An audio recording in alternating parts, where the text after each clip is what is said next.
Salam Elohim kepada saudara-saudari dimanapun berada. Salam damai dalam Tuhan Yesus Kristus. Terima kasih karena sudi mendengar kesaksian saya. Pada 21 bulan 7 98, sekali lagi saya diberi firman melalui mimpi.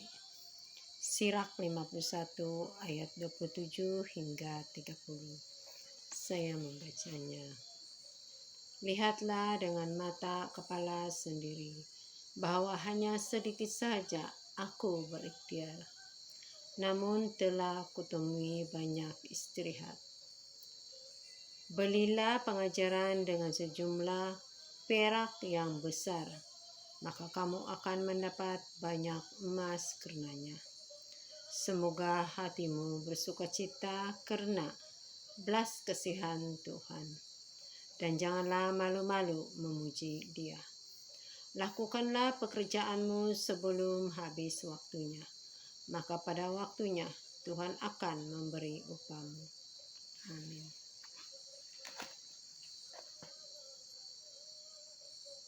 Melalui firman ini, saya merindui untuk melayani. Karena di tempat saya, di daerah saya, tidak mempunyai aliran atau gereja yang lain selain daripada Katolik. Saya mula menjadi layan semula. Pada tahun 1999, saya menikah pada usia saya 33 tahun. Saya mengambil keputusan untuk mengikuti suami saya balik di kampung dia. Kehidupan saya di rumah ibu bapak suami saya tidak dapat menyesuaikan diri. Karena kebetulan ibu mentua saya seorang babahisan yang disegani dan sangat terkenal di kampung dia sendiri juga.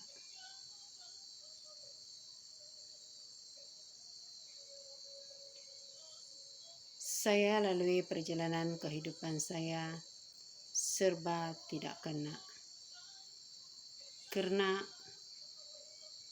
suami saya memang kebetulan seorang peminum dan pemabuk perokok, begitu juga dengan kedua ibu dan bapak mentua saya.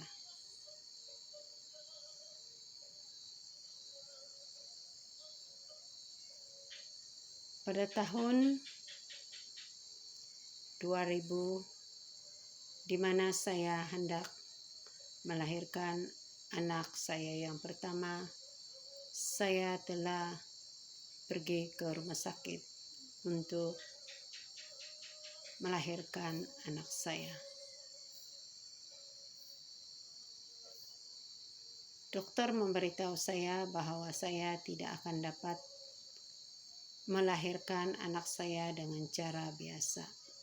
Saya harus dibedah.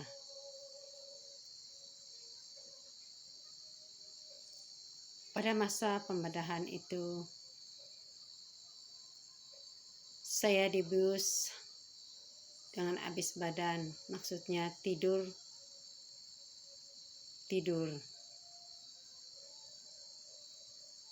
Pada masa saya ditidurkan itu, saya bermimpi saya berada di tepi jalan. Tiba-tiba ada sebuah motorsikal warna merah berhenti di hadapan saya. Saya tengok penunggang motorsikal itu seorang laki-laki yang berwarna kulit hitam. Dia bilang, kau mau pergi mana? Saya jawab, saya tidak tahu mau pergi mana. Lelaki itu memperkenalkan bahwa dia malaikat. Dia mau menghibur saya. Saya naik motosikal itu. Motosikal itu terbang di awan-awanan dengan cara ikut perjalanan seperti di jalan raya, tapi dia di atas.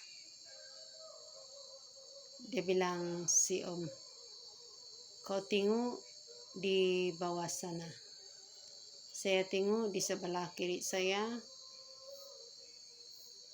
banyak orang-orang di situ semuanya orang-orang miskin.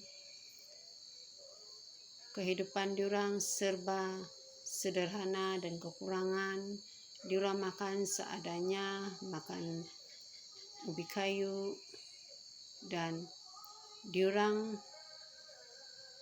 sungguh-sungguh menghargai apa yang diorang dapat, makanan, minuman diorang sungguh-sungguh hargai. Diorang bercocok tanam juga, tapi hanya cukup-cukup untuk kehidupan seharian diorang. Diorang di situ tidak mempunyai rumah yang cantik dan tidak mempunyai harta benda ataupun uang. Kehidupan orang-orang di sebelah kiri itu hanya cukup makan, dan diorang cukup bersyukur dan berterima kasih dengan Tuhan setiap waktu. Saya tengok di sebelah kanan.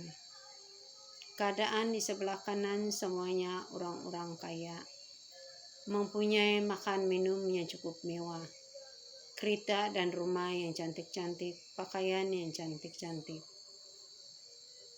Diorang memiliki uang yang banyak, harta yang banyak, tapi diorang tidak menghargai apa yang ada dalam kehidupan diorang. Diorang makan dan membuangnya begitu sahaja bila tidak habis.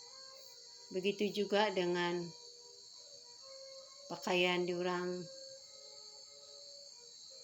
Kehidupan orang-orang di sebelah kanan saya cukup mewah dengan makan, minum, dan pesta-pesta.